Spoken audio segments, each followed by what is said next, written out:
Hi, I'm Joe Kurtenbach with American Rifleman, and this week we're looking at a gun that really needs no introduction, the Glock 19 Gen 4. Since they were introduced about 30 years ago, Glock pistols have really created an unbelievable reputation for reliability. When the chips are down, many would argue that there is no better defensive or combat pistol than a Glock.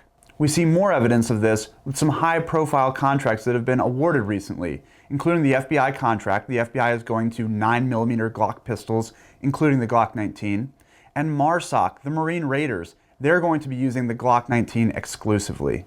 So the basics of the Glock 19 haven't changed much in the decade since it was introduced. It's a 9mm Luger chambered semi-automatic striker-fired pistol.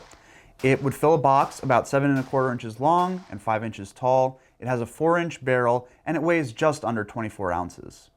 It feeds from a detachable box magazine. The Glock 19 uses a 15-round capacity model, except in state-compliant guns, but it will also function with other 9mm Glock magazines, so higher capacity options are also available.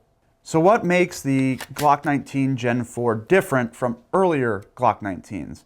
Well, in the Gen 4 introductions, there were some external and some internal changes. Starting on the outside, we see the frame texturing. This is what Glock refers to as the Rough Texture Frame 3. It's kind of the third iteration of their texturing, and this uses a pattern of kind of blunted pyramids.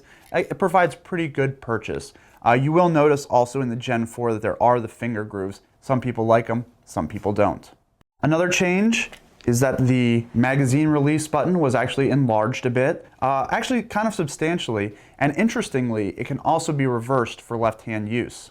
Now, while the Glock 19 Gen 4 is compatible with earlier generation Glock magazines, it should be noted that if you do switch the magazine release to the left side, only Gen 4 magazines are going to work. Maybe the most interesting change in the Gen 4 models was the introduction of an interchangeable backstrap system. As they come, Gen 4 models have a slightly slimmer grip frame width, basically about 0.08 inches slimmer than the Gen 3 or earlier models. But the Gen 4 models are going to ship with 4 interchangeable backstraps. These simply slide on, and by adding a longer pin right here, you can lock them into place. And what these do is, in increments of 0.08 inches, they're going to increase the width. As well, you can see that Glock has also introduced a couple beaver tail backstraps. These are to protect you from slide bite if you like a really high grip or just like the feel of that beaver tail style grip. Now, the final major change to the Gen 4 models is actually on the inside. It's the introduction of the dual recoil spring assembly in the compact and standard size models.